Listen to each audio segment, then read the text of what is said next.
Move your boat. You don't belong on this lake. That's what she barked at me. Yep, before I'd even had my second sip of coffee, standing bold as brass on my dock, with the sunrise tossing gold across Harris Lake, water flat as a mirror. Picture that for a second, quiet morning, herons in the reeds, the air so still you can hear the mist burning off the rocks. And then here she comes, storming down the gravel path with her phone out, acting like she's sheriff, mayor, and HOA president all rolled into one. I almost laughed, half at her nerve, half at the sheer unreality of the whole thing. Ever had someone try to boss you around on land that isn't theirs? I bet you have.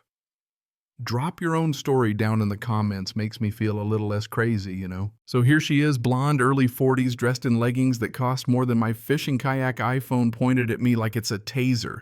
I'm recording this for the residents group. She says, giving me that voice, the one that says, "I'm about to ruin your day, but I want to sound reasonable while I do it. This yacht violates our neighborhood design rules." Neighborhood rules.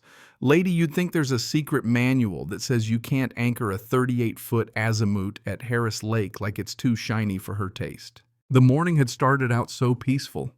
Deck chair, hot coffee, watching a blue heron stalk the shoreline until her sneakers hit my dock, squeaking like brand new money.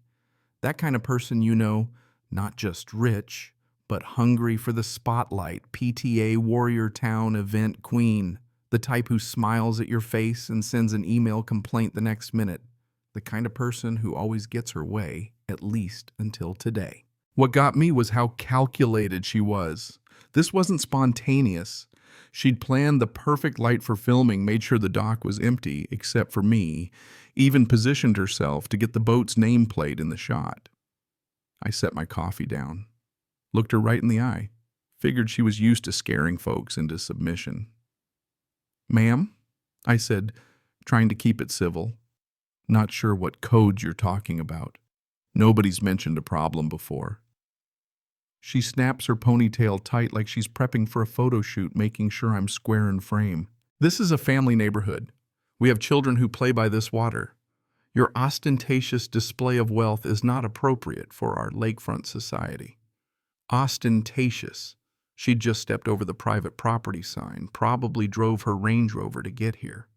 I looked at my Dodge parked next to my Lambo, figured if she thought the boat was flashy, the garage would give her a heart attack.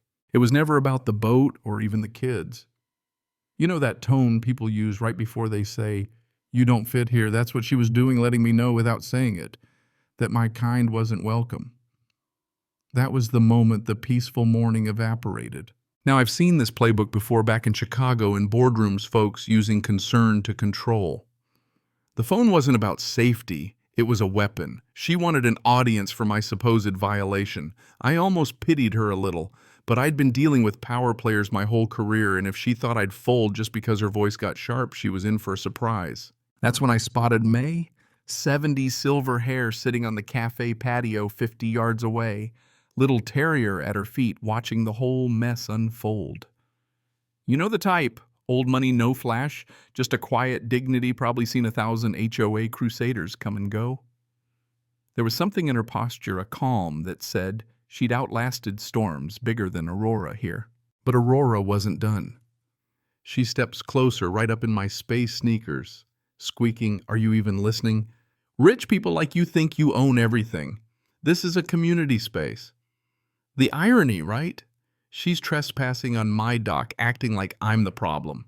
I pulled out my coffee spoon, needed a second to think to stop myself from laughing out loud. "This isn't exactly a community space," I said, pointing at the very clear marina signs. Her jaw-tense thumb hovering over her phone, waiting for me to slip up and give her the villain she wanted for Facebook.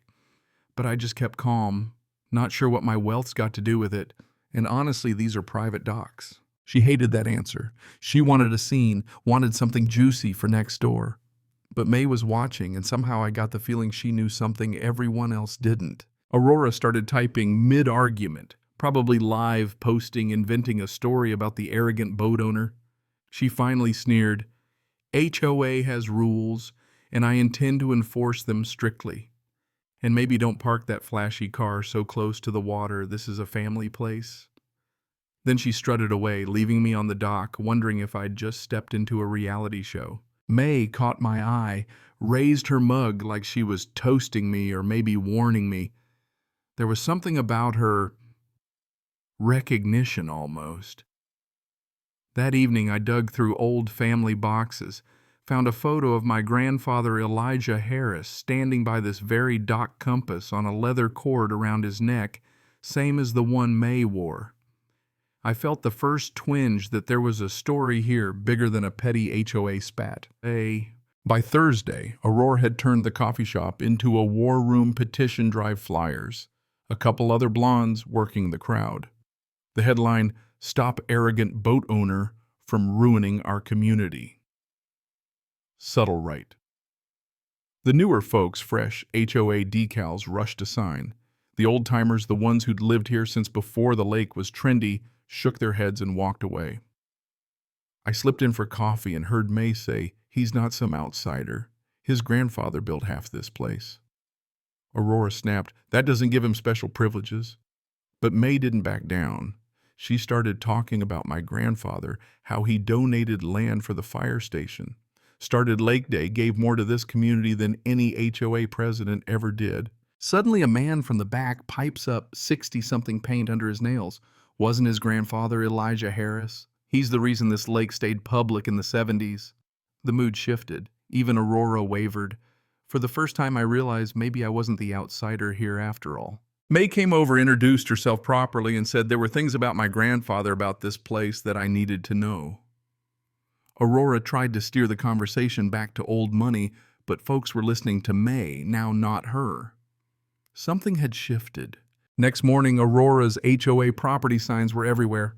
Bold, yellow fake seals taped to park benches and trees.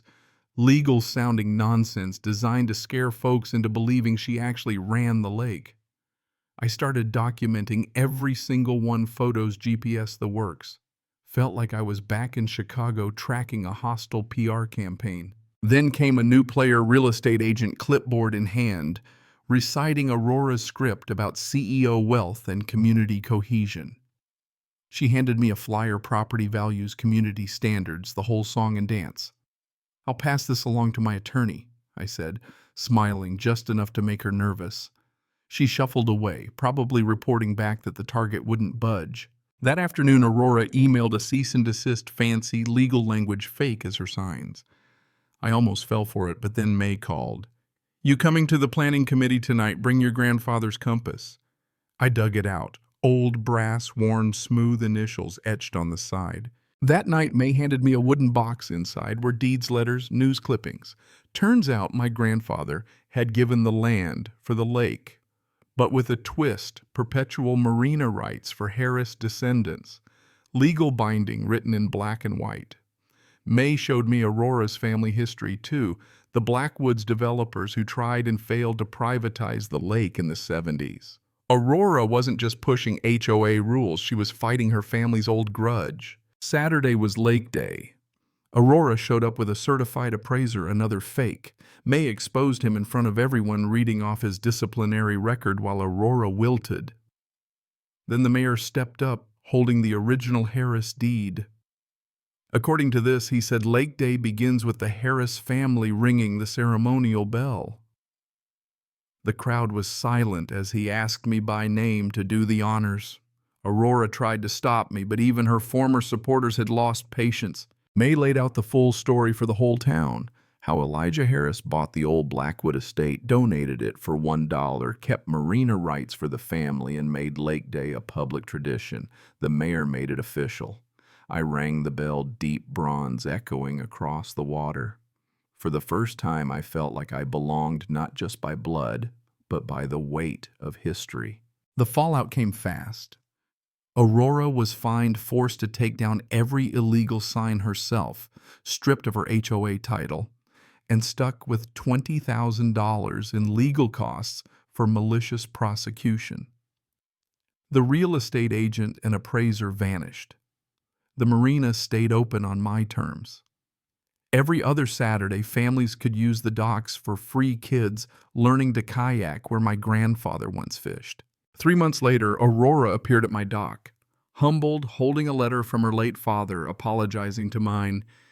She handed it over, admitting she'd spent years fighting ghosts, not people. "You broke the cycle," she said, "and I respect that." May, sitting beside me, smiled. "Your grandfather would be proud. He built this lake for everyone, but he never let anyone forget who protected it."